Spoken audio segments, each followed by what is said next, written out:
Bonjour à toutes et à tous, ravi de vous retrouver depuis le salon du Fitex 2022, le rendez-vous des professionnels du fitness, bien sûr, du sport santé et du bien-être. Après 2 ans de crise sanitaire, le marché a évolué, les modes de consommation aussi et la façon de percevoir le sport. On en parle avec ceux qui innovent aujourd'hui dans le fitness, dans le sport business. Nos 2 invités aujourd'hui sont Olivier Philizor, directeur de Philicom. Bonjour Olivier. Bonjour. Merci beaucoup de nous accompagner aujourd'hui. Notre 2e invité est Gauthier Ellimer, il est directeur d'Affigym et Instagrammeur. Bonjour. Bonjour Olivier. Bienvenue à tous les deux. Olivier, ma première question sera pour vous. Expliquez-nous concrètement l'activité de Philicom, une agence de communication. Philicom, c'est une vieille histoire dans le fitness. C'est une société que nous avons créée maintenant. D'ailleurs, nous avons fêté hier nos 15 ans avec mon épouse Laurence. On est spécialisé dans la communication. On aide des projets à se développer. On est co-organisateur d'ailleurs du Fitex avec William et Christophe donc pour ce salon-là. Et parallèlement à ça, donc, les clubs, nous les aidons dans tout ce qui est stratégie de communication. Et c'est comme ça, par rapport à notre activité, que nous avons été mis en contact, entre autres, avec Gauthier, qui un jour, un petit coup de téléphone, en disant « j'ai entendu parler d'eux, qu'est-ce que l'on peut faire ?» Et Gauthier, il y a des relations très particulières qui sont établies ensemble. C'est marrant, mais j'ai l'impression de l'avoir un peu pris, un peu comme mon fils qui est l'âge de mes enfants, de le pris en lui disant il est parti un peu parce que c'est quelqu'un d'incroyable, avec un dynamisme dingue, mais difficile à canaliser. Et donc ce qui est le plus dur, c'est nous, on a essayé ensemble de canaliser son énergie en lui disant voilà où tu dois partir, attention aux pièges, il y en a beaucoup. Et donc on a aidé là-dedans et on a eu des échanges assez affectifs, ultra professionnels. Et puis voilà, et puis cette histoire a fait qu'il a créé son club avec une volonté inimaginable, avec toute la puissance qu'on le connaît, que ce soit médiatique, physique, de travail. Et donc aujourd'hui c'est un certain plaisir, une joie de voir Gauthier qui nous rejoint sur ce plateau. On va parler évidemment de ce projet-là avec vous Gauthier.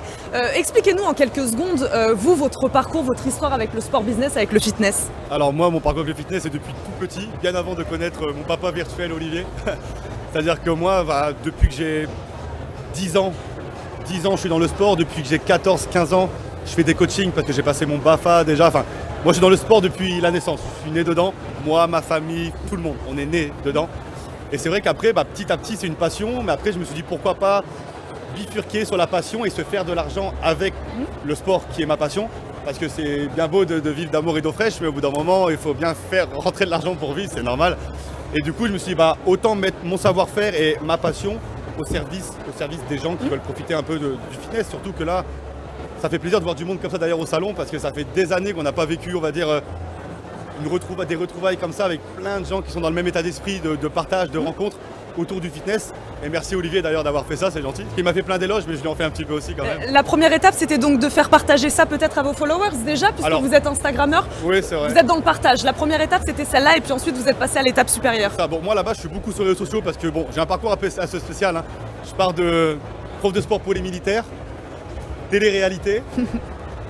Et après, j'ai bifurqué en tant que patron de salle de sport. Donc, j'ai ouvert ma première salle de sport au mois d'avril cette année, donc fin avril, et la deuxième 2 mois après.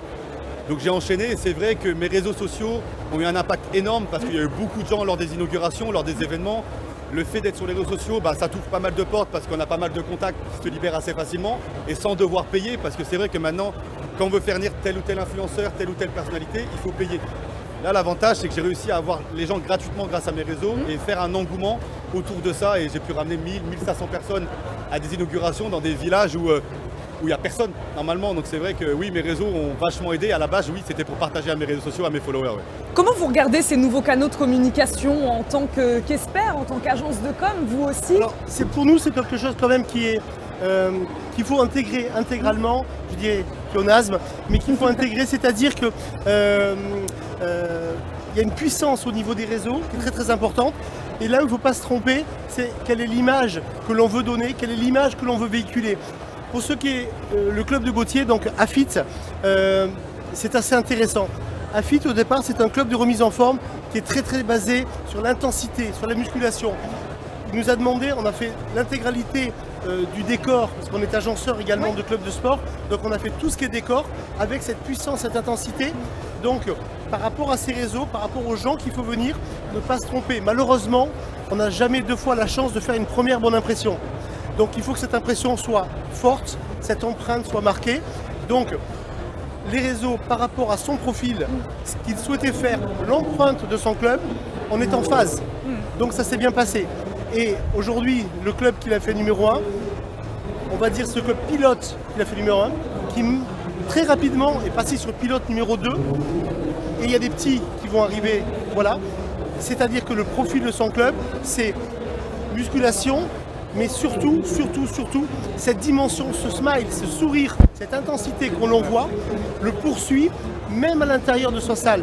Et ce qui est intéressant, c'est que quand on va dans sa salle, c'est de voir la prise en charge. Et c'est pas un abonnement, non, c'est un projet sportif, éducatif, et c'est des gens professionnels, des passionnés, qui vont aider. Et c'est ce qui fait aujourd'hui son succès. L'objectif, on en parlait tout à l'heure, c'est pas d'avoir 3000, 4000, 5000 personnes, c'est pas ça. Il va vous en parler justement par rapport à son modèle économique. Son objectif, c'est créer une dimension humaine sur des clubs à dimension humaine et dans des villages qui ont besoin, ou des villes d'identité moyenne, qui sont en recherche de cela. Je vous fais réagir sur cet aspect humain, accompagnement, on a l'impression, donc de A à Z. C'est ça, en fait pour moi c'est super important. Après là je parle vraiment pour moi, je ne sais pas si Olivier est d'accord avec moi, mais pour moi les clubs à l'échelle, je veux dire 1000, 2000, 3000 mètres carrés, je ne sais pas si vous arrivez à visualiser, pour moi c'est pas du tout mon délire, pour moi c'est fini. Pour moi ce que je veux c'est des clubs en fait, quand la personne rentre, c'est pas on lui donne son badge et tu fais ta débrouille-toi. Ce qui va se passer. Nous elle a son badge, elle a un accompagnement. Derrière ce qu'on a voulu créer aussi avec Olivier, avec les décors, c'est que pour moi, j'ai envie de faire des fitness et de faire des fitness aux gens et faire vivre une expérience client comme Disneyland. C'est-à-dire que Disneyland, on y va, il y a des machines, il y a des manèges et il y a tout l'univers qui est autour. Et si on y retourne, c'est pas forcément pour refaire les attractions, c'est pour revivre l'expérience qu'on a vécue là-bas. Et moi, dans les clubs, c'est la même chose. C'est-à-dire que quand la personne, elle rentre, elle a sa carte, elle a un coaching gratuit, elle a un bilan, elle a tout le décor. C'est-à-dire qu'on a un décor, oui, bon, je vais revenir sur ce mot, instagrammable. On rentre, on a envie de faire des photos, c'est joli, mais au moins ça fait de la com gratuite aussi. Mais l'avantage aussi, c'est qu'on rentre dans un univers. Donc on rentre à la salle, le cerveau, les problèmes de la vie restent dehors. On rentre, on profite, on est avec les adhérents. C'est pour ça que nous, avec nos adhérents, on a fait les maillots staff, mais tous les adhérents ont le maillot marketing, parce qu'en fait, pour nous, c'est pas des clients, c'est une équipe. C'est-à-dire qu'on a les staffs, d'accord, qui travaillent pour, on va dire, bidouiller un peu la chose, et on a les adhérents qui font partie. Donc c'est une équipe, c'est une team qui sont là et qui profitent, on va dire, de cette infrastructure et de cet univers, je trouve, qui est vraiment top. Et pour rebondir sur ce qu'il disait sur le modèle économique, là il y a l'aspect humain, il y a l'aspect accompagnement, c'est-à-dire qu'on ne veut pas forcément qu'il y ait 15 000 personnes qui viennent dans nos salles, 5 000 c'est bien assez. Comment on rentre dans, déjà, sur le modèle économique, déjà, dans son modèle de base, s'il y a 3000 adhérents, c'est 3 fois 1000 fois plus de problèmes. Là, moi, l'avantage, c'est que c'est des clubs qui font par exemple maximum, enfin minimum 500 mètres carrés, maximum 800 mètres carrés, où on arrive à avoir un accompagnement. Moi, je préfère fidéliser les gens, et dans chaque boutique, enfin dans chaque fitness, j'ai une boutique de compléments alimentaires. Donc, je préfère avoir moins d'adhérents qui derrière achètent des compléments alimentaires et augmentent le panier moyen. Parce que si derrière j'ai 1000 personnes à 24 € par mois ou 19 ou peu importe 40 € par mois, mais que derrière moi seulement j'ai divisé par 2 au niveau des adhérents, 24 € par mois plus à chaque fois un complément alimentaire, une protéine, acide aminé, voilà, c'est pas la drogue hein, ce que je dis, c'est les compléments alimentaires je dis. Acide aminé, bah, ça augmente le panier moyen, le client est content. Il a un conseil parce qu'il a un conseil sur les compléments alimentaires, sur les entraînements, sur la nutrition. Il est accompagné, il va en parler à sa voisine, il va en parler à son voisin. Les réseaux sociaux qui font la différence. Et je trouve que l'accompagnement et l'expérience aujourd'hui, c'est la base dans le sport, mais pas que, je trouve, dans tout.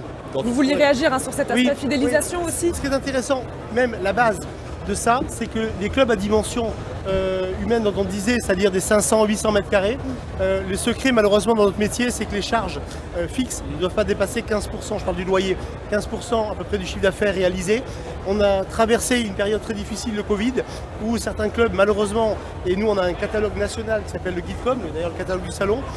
Pourquoi je vous dis ça? Parce qu'on est comptable de ça. Moi j'ai des caisses de poste, des clubs qui ferment aujourd'hui, parce qu'on a des loyers qui sont trop élevés, parce que, etc.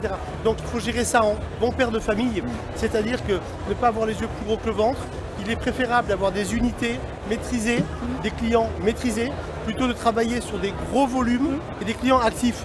Parce que les clients amnésiques, malheureusement, qui ne payent pas cher et qui disparaissent, c'est-à-dire le fameux 30%, vous avez 30% de ventre mou, 30% d'amnésique et 30% de constant. Mais quand vous avez une crise comme on a vécu, si c'est 30% le ciment de votre entreprise, il y a tout qui tombe. Ce qui est important dans les concepts où on s'occupe de vous, on sait que quoi qu'il advienne, quelle que soit la crise, si vous apportez des solutions, la solution sera forcément durable. Donc la maîtrise des loyers, la maîtrise des emplacements. Après, tout le côté communication, bon, ça en Seattle et à ce niveau, ils gèrent de façon excellente, mais c'est un ensemble. La réussite d'un centre de sport ou la réussite d'un centre de service, c'est un ensemble économique, ensuite de communication et ensuite de diffusion. Et c'est ça ce qui fait le secret.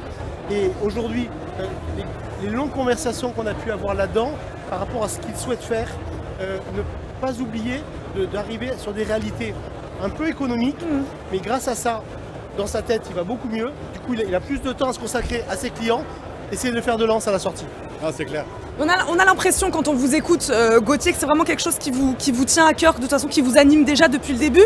Est-ce qu'on peut faire le lien aussi peut-être avec cette crise sanitaire qui, elle aussi, a bouleversé, modifié nos modes de consommation, notamment nos modes de consommer le sport. Donc ça, c'est quelque chose qui vous tient à cœur et en même temps, c'est peut-être aussi la tendance. La crise aussi a peut-être accéléré ça aujourd'hui, cette fidélisation aujourd'hui du client. Elle a changé la façon de consommer. Ouais. Aujourd'hui, vous avez beaucoup de gens, il y a ce qu'on appelle des ventes un peu impulsives. Les gens, voilà. Mais il y a beaucoup de studios, notamment vidéo, qui sont développés. La vidéo qui est en train de descendre légèrement, de fléchir légèrement. J'en ai parlé ce matin avec des gens assez connus là-dedans. Est-ce que les gens reviennent dans les salles? Oui, absolument. On a eu du mal au début. Au début, en fait, comme il dit, il parlait des studios télé et tout. Au début, pendant le Covid, on a eu beaucoup ce buzz des cours à la télé, que ce soit avec des gens connus ou moins connus, comme Sissi Mua, des Thibaut InShape, ou qui ont fait en fait des vidéos avec des cours gratuits. Donc forcément, les gens étaient cloîtrés chez eux. La seule solution pour faire du sport encadré, c'est de regarder des vidéos YouTube, ou même sur M6 et TF1, ils passaient ce type de vidéos, même au journal de TF1, ils passaient ce type de vidéos. Donc les gens ont pris. On sait très bien que l'être humain prend facilement des habitudes, mais on les perd aussi facilement ces habitudes. Et j'ai remarqué qu'aujourd'hui, oui, faire un cours devant la télé, c'est bien, mais quand on arrive dans un endroit où il y a un coach qui est là pour te motiver, tu as un accueil qui te dit bonjour, que tu as une coach qui est encore là pour te remotiver parce que tu es fatigué, parce que la télé c'est bien beau, on va se motiver une fois, mais la télé elle va pas s'adapter à ce que tu vas vivre sur le moment présent. Et j'ai remarqué que les gens, là on voit très bien au salon, les gens ont vraiment besoin depuis le Covid de se retrouver et de vivre des moments. Là on parle du fitness parce qu'on est au salon du fitness, mais dans tous les domaines je trouve que c'est pareil. Oui, et ce qui est assez intéressant, il y a une étude qui a été faite sur 5000 Français, donc, qui a été faite par l'Union Cycle, et cette étude montre une réalité qu'il faut vraiment prendre en compte. La réalité est la suivante. Les vidéos, malheureusement, si on base tout sur la vidéo, la durée de vie, malheureusement, est de courte durée. Donc, ça veut dire quoi? Si les gens ne pratiquent pas dans les clubs, la vidéo ne tient pas. Ok? Et inversement, on peut aller que dans les clubs, mais que la vidéo, c'est pas vrai. Il faut miser sur un modèle hybride, c'est ça qui va marcher. Deux choses. On peut travailler sur un modèle hybride, première chose. Donc ça, c'est une réalité, si c'est possible de le faire. Mais ce qui est très très important, c'est ce qu'on a dit, c'est que les gens, on leur a donné certaines habitudes de sport. À nous de venir faire des compléments et en effet, aller sur un modèle hybride. Mais l'un ne peut pas fonctionner sans l'autre. Et aujourd'hui, leur job, leur passion, parce que moi je suis désolé, les écrans, on est tous pareils, on vit avec ça, ok. Mais la passion, elle est transmise par l'humain. Et on est un job où c'est la dimension humaine qui prévaut. Quelles sont vos attentes? Parce que derrière un écran, vos attentes, je ne les connais pas. Il va les déterminer, il va nous expliquer, il va nous faire un programme. Et travailler avec des gens comme cela, comme Gauthier, ce sont des gens qui sont des passionnés et qui ont une telle expérience là-dedans, qui vont pouvoir faire le programme adapté. Et aujourd'hui, AFIT a intégré cela, c'est-à-dire non aux grosses structures, oui aux dimensions humaines. Et c'est pour ça que s'il continue d'être comme il est, on n'a pas fini d'entendre parler de lui. Personnalisation, fidélisation, quels sont vos projets à venir tous les deux? Vous en avez plein d'autres, j'imagine. J'ai l'impression que vous avez construit une belle relation. Alors, moi, mes projets à venir, c'est vrai que c'est comme il a dit, voilà, c'est vrai que j'ai envie de développer encore cette marque AFIT. Je voulais rebondir sur un truc, on parlait tout à l'heure d'argent, des modèles économiques. Ouais. C'est vrai que moi, j'ai envie de développer cette marque AFIT et développer ces fitness AFIT. Aujourd'hui, moi, j'arrive à sortir des fitness AFIT rentables au bout de 1 mois, rentables au bout de seulement 200-300 adhérents. Quel fitness aujourd'hui peut permettre de sortir un fitness clé en main à 200-300 000 euros? Il y a très peu de fitness qui coûtent 300 000 euros aujourd'hui, qui sont rentables au bout de 1 mois et qui sont à zéro, c'est-à-dire qu'ils sont à la valeur, on va dire, neutre. On va dire on n'est pas rentable, mais on ne perd pas d'argent, on ne gagne pas d'argent, à partir de seulement 200-300 adhérents. Moi, les 3/4 des clubs aujourd'hui que je connaisse, il faut minimum 1000, 2000, 3000, je connais même des clubs, pour ne pas les citer, où il faut 5000 adhérents pour être à zéro. 5000 adhérents pour être à zéro avec des loyers de 70 000 euros. Aujourd'hui, moi, mon projet, c'est de fournir des clubs clés en main à des passionnés ou à des businessmen, où je leur promets le fait d'avoir pour 300 000 euros un club clé en main, d'accord, et être rentable au bout de 1 mois seulement avec 200-300 adhérents. Moi, c'est vraiment développer cette marque Affine à travers ce business model et à travers cette passion aussi. Parce que c'est bien beau d'avoir le business model, mais si les gens à l'accueil font n'importe quoi, ça ne marchera pas et je n'ai pas envie de ça. Donc voilà, Olivier. Même question pour Philicom. Nous, notre job qu'on fait depuis, je vais prendre un coup de vieux, parce que j'accompagne les clubs de remise en forme depuis 1991. Et Combien 1991. J'étais pas né encore. Voilà. Et le parc Floral, il y a 25 ans, on y était, d'ailleurs avec Christophe. Donc c'est une vieille histoire. Et continuer à surtout nous prendre le temps d'écouter les attentes qu'ils ont aujourd'hui, cette nouvelle génération, qui ont quelque chose à dire, qui ont une nouvelle vision, les écouter. À nous de s'adapter également, comme ils font avec leurs clients, à notre tour de s'adapter également sur leurs attentes et de se casser la tête à trouver le ou les solutions pour qu'ils deviennent encore plus forts aujourd'hui que demain. Voilà. Merci beaucoup à tous les deux d'avoir répondu à nos questions aujourd'hui depuis le salon du Fitex. Olivier Philizor, je le rappelle, vous êtes le directeur de Philicom. Gauthier Alimer, vous êtes le directeur d'Affigym. Merci beaucoup à tous les deux de nous avoir accompagnés. Merci à vous de nous avoir suivis depuis le salon du Fitex.